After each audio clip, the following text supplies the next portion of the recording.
Welcome back to WizardPhD. It's Professor Lynette and Jeffrey, guest star extraordinaire. I don't know about all that. Yeah. It's been a while since we've, yes, broken down some Hogwarts Legacy theorizing on camera together. So Yeah.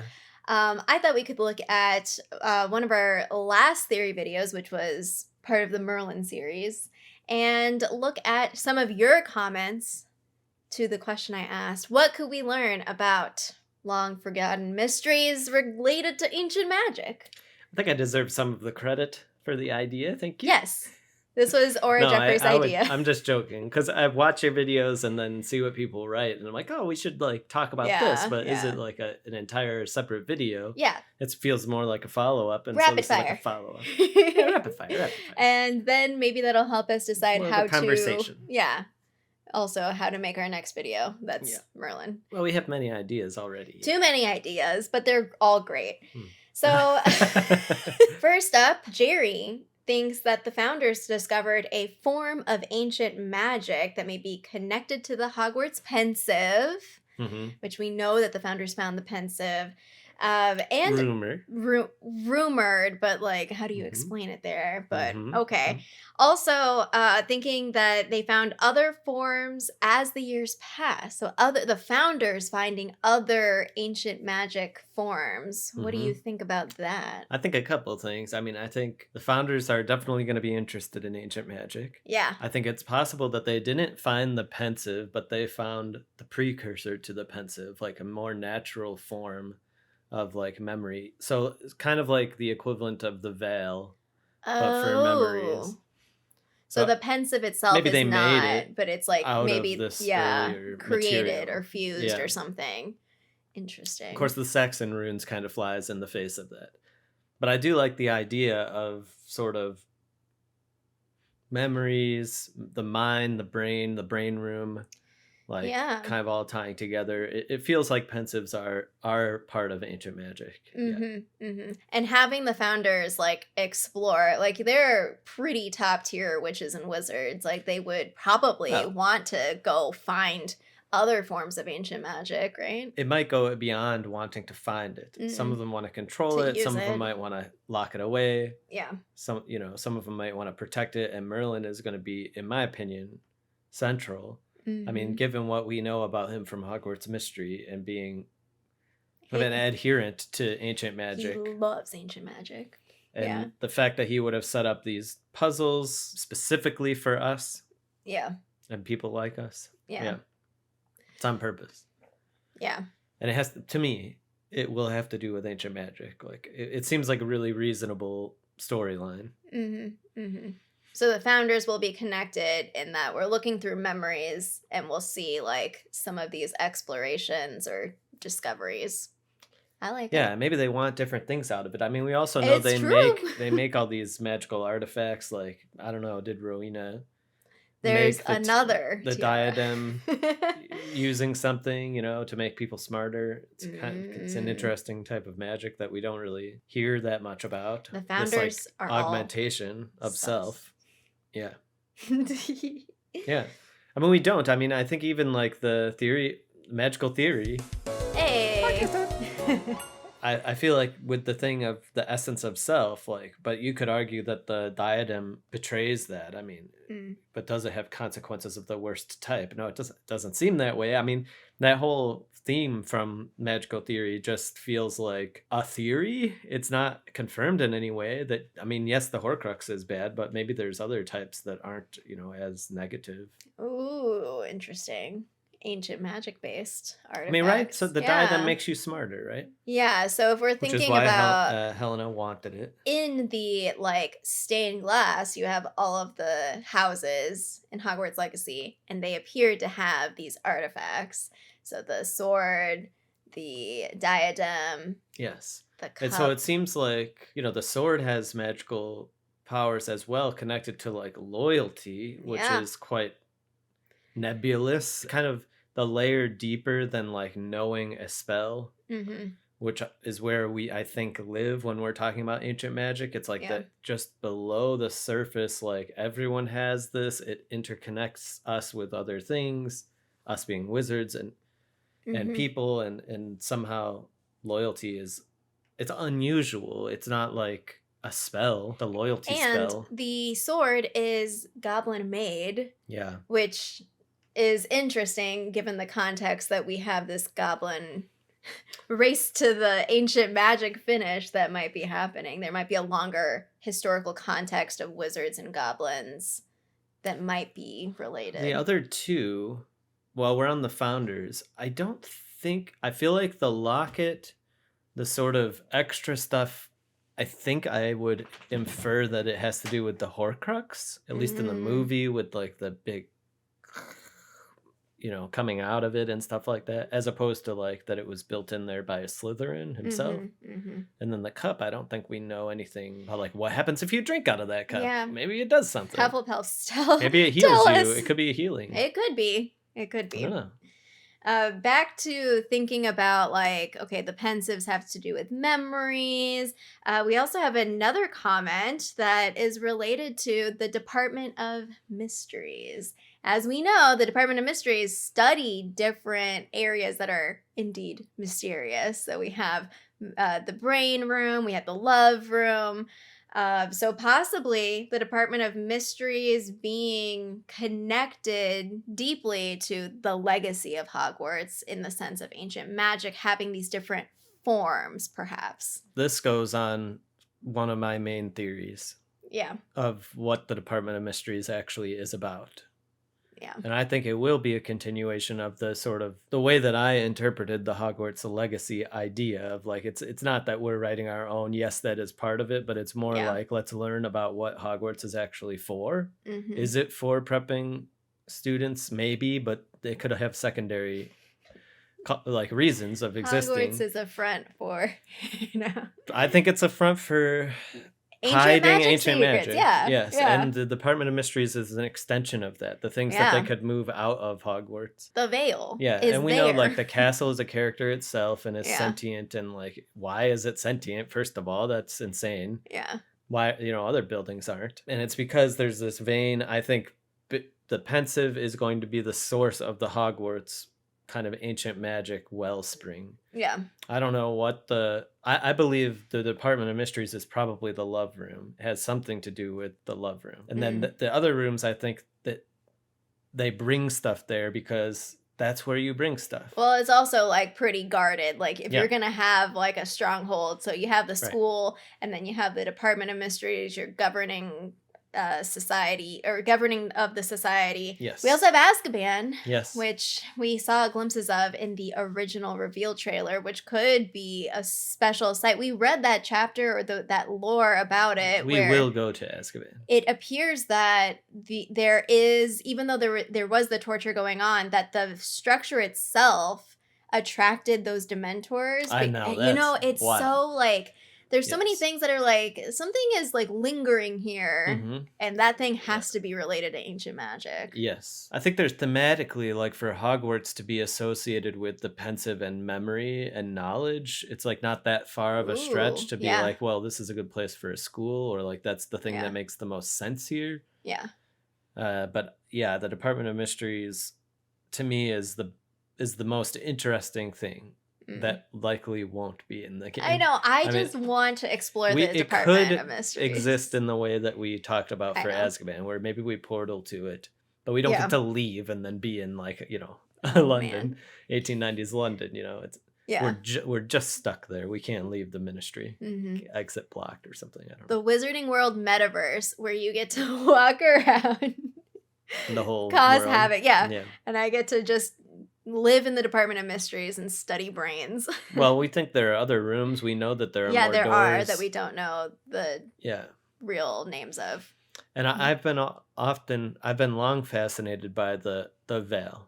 Yeah. The fact that it's moved there. It wasn't there originally, or maybe it was, and they carved out the rest of it around there and built the ministry on top of it. You know, I said the love room. Maybe it was the veil. But I think that it would be I think the cool veil if that was near there. Azkaban. Another theory is that Ranrock is looking to find the pensieves left behind by Merlin to gain the ability to perform ancient magic in his Goblin Rebellion, and that our character getting magic abilities so late was the result of one of these pensieves activating from our presence and leading to the next pensieve.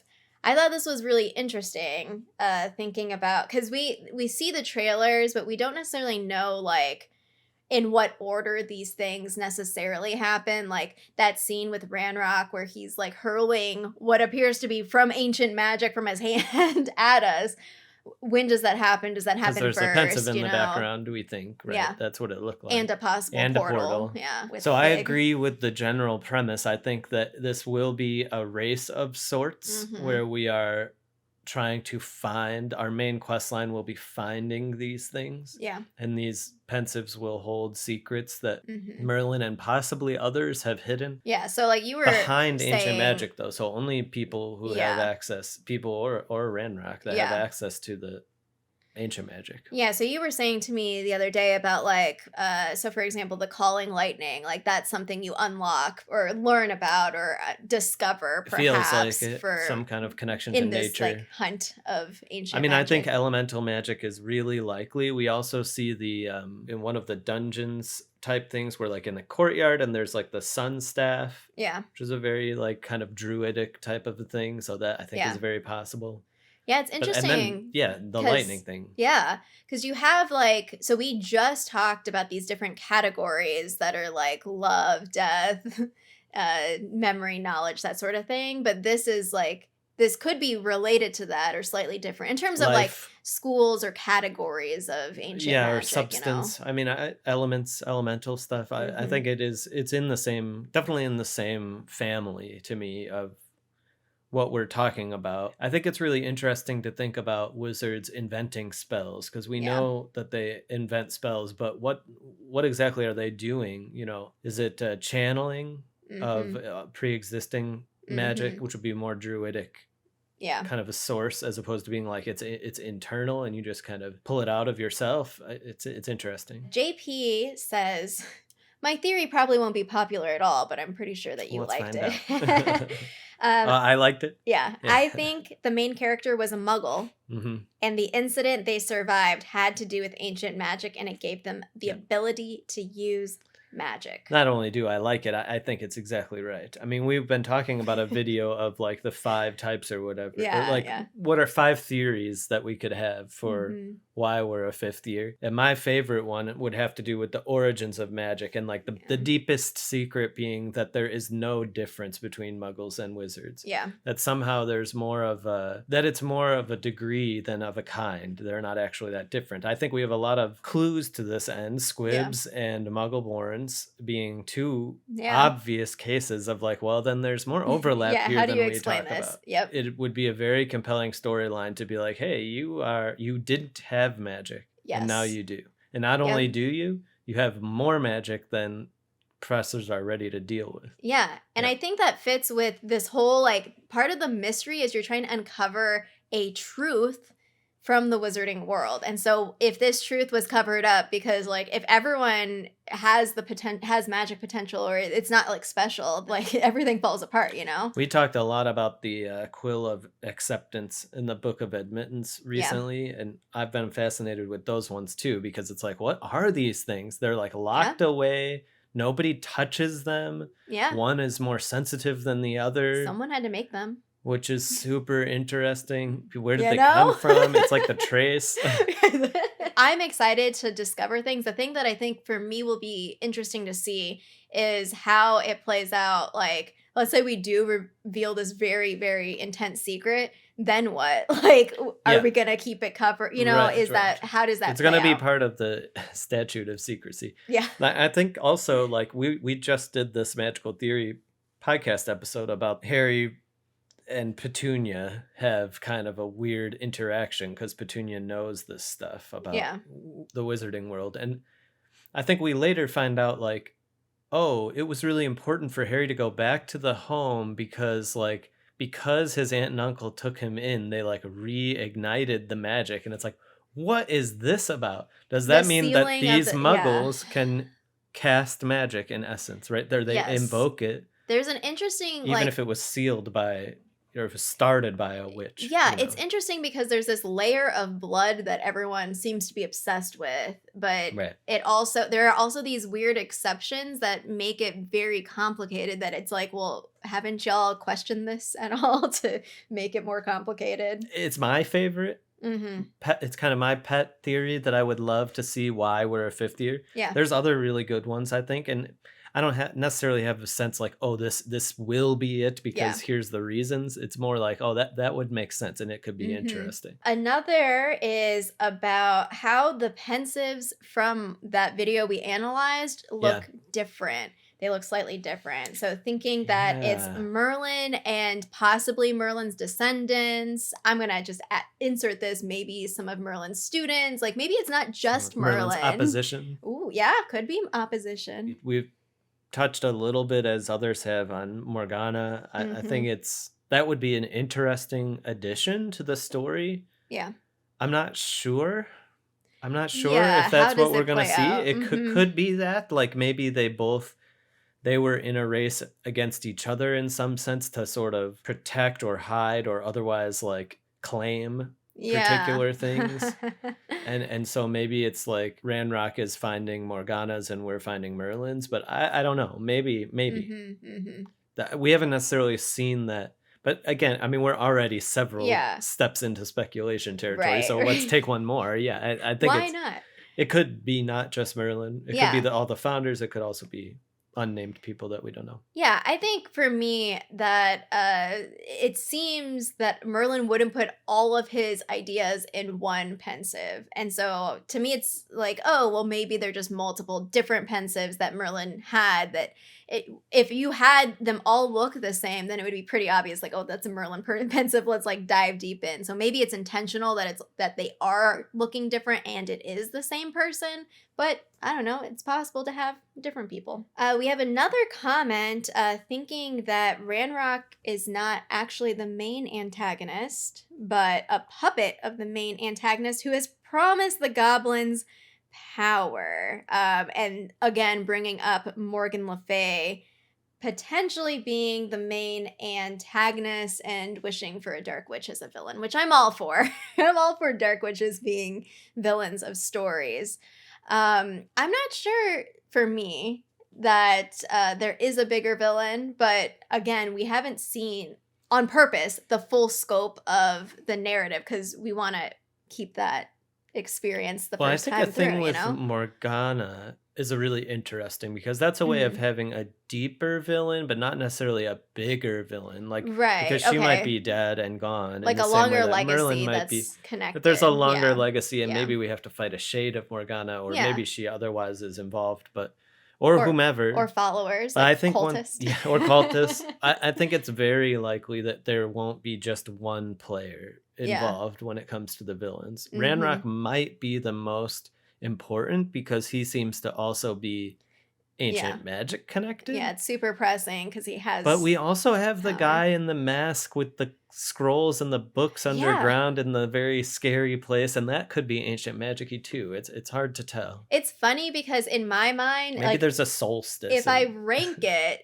like Ranrock is more threatening than those masked people. I don't know why, but in my brain it blasts is. Fig in us into the ground with one spell out of his hand. It's scary. So I've just been imagining Ranrock as the big, like the ultimate boss fight at the end, because you want to stop the Goblin Rebellion. Well, I think we're at least being led that way by the trailer, but I think the comment is really interesting. Yeah, it's very interesting. It's definitely possible. In the same way that like people are like, oh well, Fig is probably evil. Yeah. I think it's this sense of like, are they giving away all of it to us right now of like who the main enemy is, or is there a bigger reveal yet to come? And that would be satisfying and could definitely be true, I think. Yeah. Yeah. And I think having like a somewhat duality of ancient magic could be interesting. Of like, you know, the baseline is like ancient magic is good. It has to be because it's like maybe raw, or it's like the essence of magic or something like that. More or neutral. Merlin is like good, or we view him, we revere him, so it should be good. And then we have this like bad version of it, or corrupted version of it. That could be interesting to explore with another villain. We also have thinking about us as potentially an heir of Merlin or a descendant of Merlin. And Merlin is really interesting, I think, as a wizarding figure, I guess, because you have the Harry Potter Merlin lore, but Merlin is not Harry Potter. There's like so much more. Public domain. Yeah. You have Arthurian like connections, or you know, metaphors, or you know, symbologies. And so also in this comment was thinking about like in game, like you know, having this sword in the stone type moment, or, you know, as part of this journey that you're exploring with Merlin or through his memories. What do you think about Merlin's role and like us, our relation to Merlin? Well, my first thought is it will be really funny if he's completely irrelevant.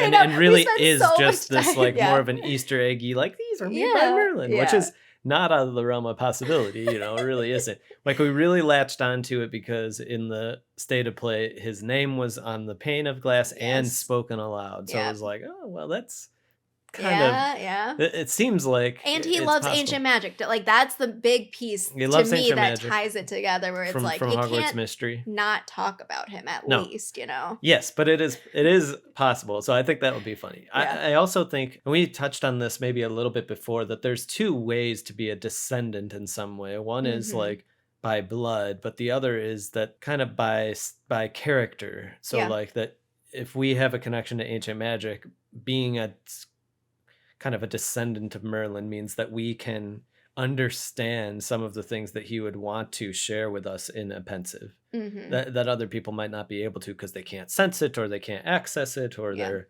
closed off from it. I think the latter is more likely than the former. I don't know that we're going to bring a bloodline into it.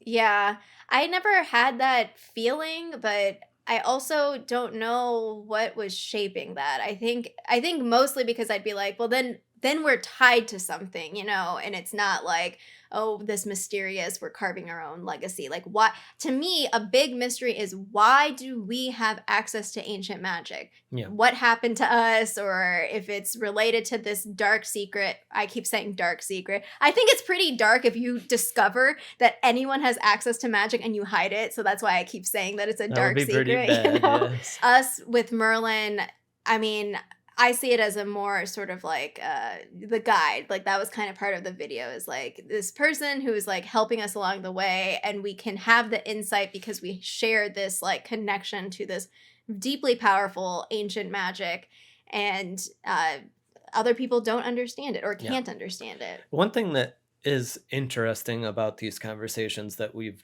talked at least off camera about is sort of, what is the conclusion? Like, if this is the storyline, like, what is the conclusion? Because, I mean, it's not like Merlin that we know of spent the rest of his life after Hogwarts, like, championing ancient magic, at least, unless that's also part of the cover-up. But he's still the most famous wizard of all time. It's really complicated. And then just within this story, what are we supposed to accomplish? Are we just protecting against Ranrock's corruption or somebody else's corruption of ancient magic, or are we supposed to actually like continue this legacy of like revealing truths to people who have hidden away from them? I don't know. It's kind of clear that that's not it, because then like 100 years later, or maybe we fail at it, you know, 100 years later, nobody knows our name. But. So like the like PhD in me is just, I'm like, I want to explore the like difficult questions that I'm assuming that what we find in the long forgotten mysteries is conversations that the founders had or discoveries that the founders had, and they had to face a decision of like, okay, what do we do with this? And like grappling with more philosophical questions, even though it probably won't be like super dry or just like, because when you get into those very deep moral questions, sometimes there isn't necessarily like a very clean, like, yes, this is clearly what you do at all times, and this is like, we've got the answer to everything. Like that's, there's clearly still mysteries, as you mentioned, like hundreds of years later, where we don't fully understand in the wizarding world what this is. So that doesn't really give a good answer. The only thing that we've seen so far is this Goblin Rebellion, and that I think is something that we do like finish off. But there might be some unresolved, like, questions about ancient magic. That's what I'm expecting. Because, like, we know present day, there's... even if it is something that we reveal, it doesn't seem to make it to present day in terms of documenting, like, hey, this is how this works. Or, hey, any muggle can access magic if you do X, Y, or Z, or just go to the fountain of Azkaban to go get some dark ancient magic and use it, you know? I agree. I don't know what the resolve is. It seems that Goblin Rebellion is the pressing event to deal with, but in regards to ancient magic, I expect there to still be mystery. I mean, it could definitely be that like the corruption of the creatures is because there's some sort of bad situation, and it's that we are the only ones capable of sort of ending that bad situation, because some maybe Ranrock or some other forces are trying to leak it out and like cause chaos. So that's a thing. Yeah. I think ultimately, so back to my comment about these like difficult questions. One is like, maybe this is how the Hogwarts curriculum came to be, of we're not going to teach ancient magic because bad stuff happened in the school. Like the founders fought, Slytherin, like the school almost didn't make it according to the Sorting Hat. So maybe they were like, okay, we're going to step away from ancient magic and go like a degree later. And then we have these nicely formed subjects, and this is Hogwarts' legacy. Cut. Well, thank you, Aura Jeffrey and Winnie Wooston, who is down here, for chatting up Hogwarts Legacy, reading your comments. Let us know in the comments to this video if any of these ideas related to ancient magic. I'm curious about if anyone has an answer to Jeff's question of like, how does this end for us? What are the options? Like, what are we leading towards in Hogwarts Legacy? Speculation is always welcome. Thanks so much for watching, and until next time, Wands ready.